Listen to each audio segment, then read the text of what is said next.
Yeah, I just learned about this, and I don't actually know when this happened, but the shop names on the search results within the app are gone. So basically, it's not even the shops. You can't even see the shops individually anymore on the app. I don't know if they plan to do this with the desktop app, and I don't know how long this has been a thing on the app.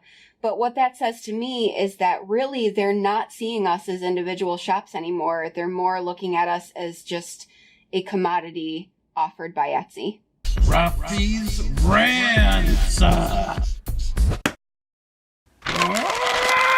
Hola, you amazing artists. Hi, everybody. So this will be the final installment of the whole Etsy thing because honestly, I'm sick and tired of talking about Etsy. But there are still some things we need to cover, so we're going to cover those things in this update, and it will be the final unless any other big developments occur. We'll update you guys on what we end up doing in the future when it comes to our stores and things like that, but I don't know that I really want to talk about Etsy for much longer because honestly, at this point, with this new information, You've made your decision. I've washed my hands of Etsy. This third installment of our Etsy updates has to do with the legality side of this issue. Yeah. This morning, after hearing what you guys had to say, I decided to go to the Federal Trade Regulation website because in my heart, I kept feeling like, surely this is more than just questionable. The thing is that there were all kinds of comments that we got from you guys, which were amazing. A lot of you were like, yeah, this sucks. This is horrible. I don't know why Etsy's doing this.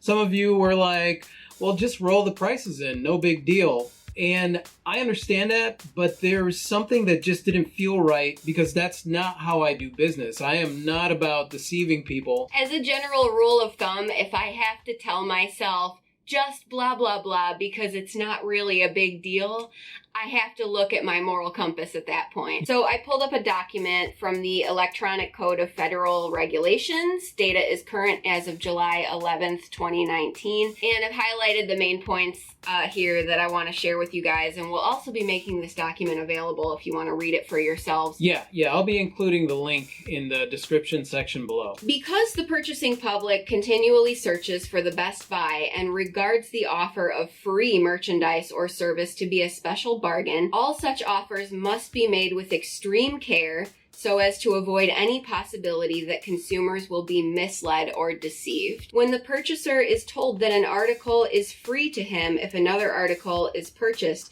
the word free indicates that he is paying nothing for that article and no more than the regular price for the other. Thus, a purchaser has a right to believe that the merchant will not directly and immediately recover, in whole or in part, the cost of the free merchandise or service by marking up the price of the article which must be purchased. So basically this says the customer has the right to believe that if you're offering a free good or service, you're not marking up the price of the goods that must be purchased to recover that cost. Yeah, that it's actually free. Last part basically means if you're selling an item at $50 and you start a free promotion, that item that's $50 needs to remain $50 to make the promotion legitimate. So here's where I stand with all this.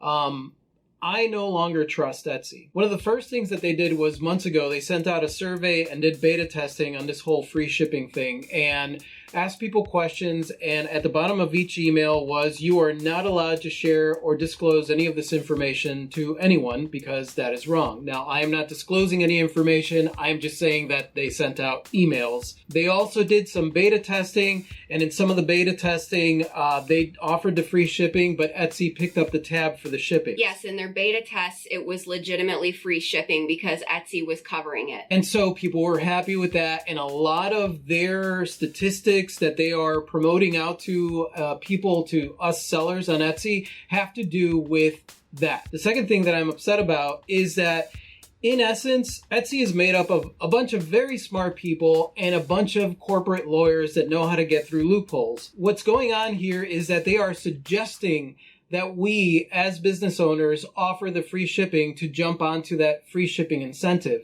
And thus, they are washing their hands because ultimately the choice belongs to us on whether or not we are going to deceive our customers and tell them that no, shipping is free, when in actuality we raised our prices to compensate. Essentially, they're coercing us by using penalties into doing this free shipping, but they are washing their hands of the legal end, because when the legality of this has come into question, Etsy has said it's up to the individual shop owner to make sure that you are complying with your country's laws and regulations. Toggle on that free shipping guarantee at your own risk, because Etsy has washed their hands of legal responsibility, as it is up to you to decide if you will do this. However, if we don't, we're suffering the penalty that's being imposed by lower visibility rankings. Exactly. The reason that I'm upset is more so because of the history that I've had with Etsy, what Etsy used to be, and one of the reasons that I signed up and stayed with Etsy for so long.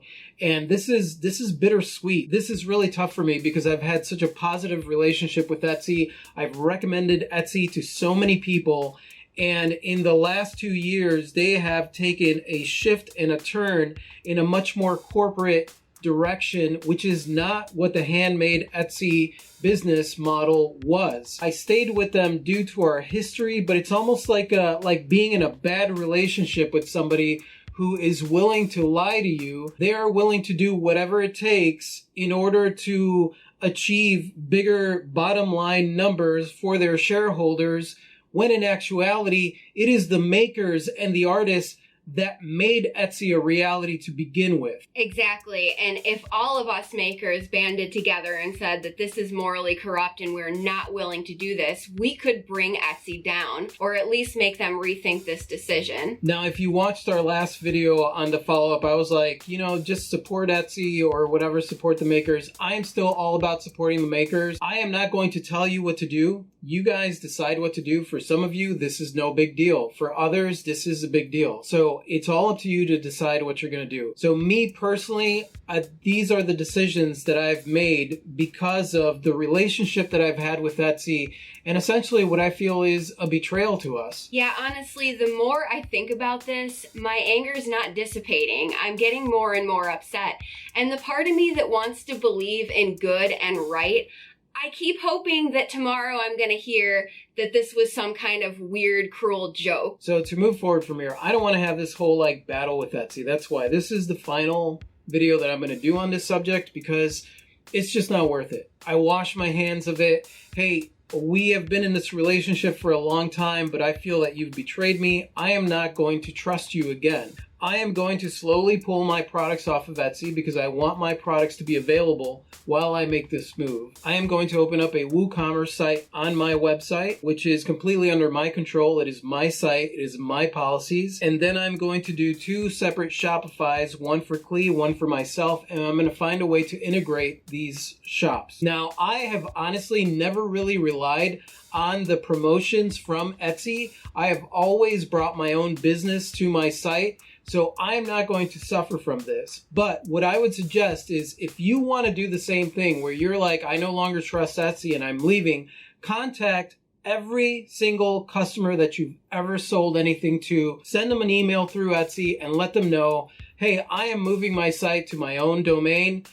This is my new address. If you would like something in the future, please contact me there. Give yourself an exit strategy so you could get out. That's what I would suggest doing. If you want to keep your shop open on Etsy, every single one of my listings is advertising my own website and suggesting to them that if you want to purchase directly from the artist, then go to this website, then that's fine. I'm going to totally use Etsy and not allow Etsy to use me. I am going to suffer a little more than you because I have relied on the Etsy market and I have relied on promoted listings, and it's going to be a little bit harder of a transition for me, I think, and maybe even a little bit slower. I made a decision this morning that I will not be participating in the free shipping guarantee. I could downgrade my default shipping from priority to first class, lower my shipping costs, and offer legitimately free shipping on orders of $35. But I'm not going to, because I stand against it.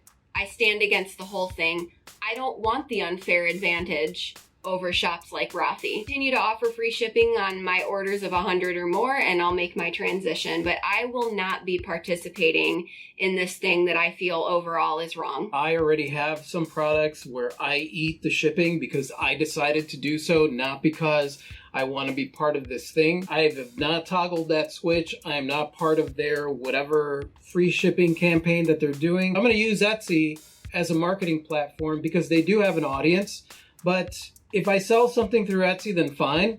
If I don't, I am not doing any promotion for that shop. That stuff is just sitting out there. If this hurts our visibility and our ranking and our sales, then so be it. I am going to sleep better at night knowing that I stood by my own moral code. Yeah, exactly. And honestly, I could kick myself because I'm not the kind of person that puts all his eggs in one basket. That means that I'm going to have to switch over everything. So I wouldn't be so adamant to be like, oh, I'm pulling away from Etsy right now and hurting yourself. Just give yourself an exit strategy if you decide to leave.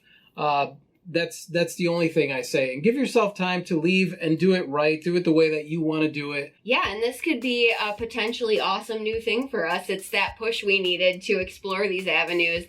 Absolutely. This is something that we've already been thinking about. This is something that I've already been planning for, to have my own site. Something where I have more control and I don't have someone else dictating the rules to me. I'm the one that makes the rules. It just sucks that this is what it took for us to get there and for me to get off my butt and actually, create our own site and do what I was planning on doing in the first place. I got very lazy and very comfortable being a part of the Etsy community. Yes, me too. Especially me. Letting them just do all the things over the years. But yeah, that is what I'm doing. A lot of you guys are asking about different platforms. As far as community platforms like Etsy, I don't know because that's not the direction that I want to head in, because essentially when you're dealing with a community platform, you're dealing with their rules and their regulations, and I just don't want to play that game anymore. I don't want to go to a company that maybe is really good now and then eventually goes the corporate route as well. So I have control over my own store, so that is the direction that I'm heading in. Things like that may happen. If you rely on Facebook for all your marketing, what happens when Facebook goes the way of MySpace? If you rely on Etsy for all of your sales and all of your marketing, what happens when Etsy crashes and burns? I do have stuff like t-shirts and things like that on Redbubble. I have stuff like that in different places that do their own print on demand. So there's nothing really I need to do other than set it up and then sit back and collect something because that allows you multiple streams of income. But as far as like a store that I have to manage, I'm doing my own thing. I'm not doing an Etsy type thing or any of those other platforms. We are done. I am cleaning my hands. I will slowly do the migration from Etsy to our own thing over the next year. And that's my plan. As bittersweet as it is, we're forward looking. Yeah, forward looking. And I'm sorry if this video, there's like no humor whatsoever in this video because I can tell I'm like, blah. So our next videos will have nothing to do with Etsy. We are resuming our regularly scheduled programming. Yes, exactly. Unless there is some update, but the updates will be more so on like what's going on with our web store and all that stuff. Yeah. I'm done with Etsy. Adios, Etsy. No, I'm not even going to give Etsy the adios. I'm going to give Etsy the see ya never. That was not good. Ooh, I bet they felt that burn. And thank you so much for watching, you guys. I absolutely freaking adore you guys. You guys, these comments that you guys have been sending us have been awesome. We found out about this through one of the comments from one of you guys. Yes. And obviously, you know that we absolutely support you in whatever decision you decide to make, whether or not you decide to stay or go or whatever it is that you do. Hey, you get no judgment from us. Yes, you are your own person and we love you. I'm not even going to ask if they want to subscribe because, you want to subscribe. Our videos aren't like this video, but if you want to subscribe, hey, there it is. We're not angry humans. Yeah, we're not angry humans. And yeah, that's it. So say goodbye, Clee. Good day, everyone. Adios. Total awesomeness.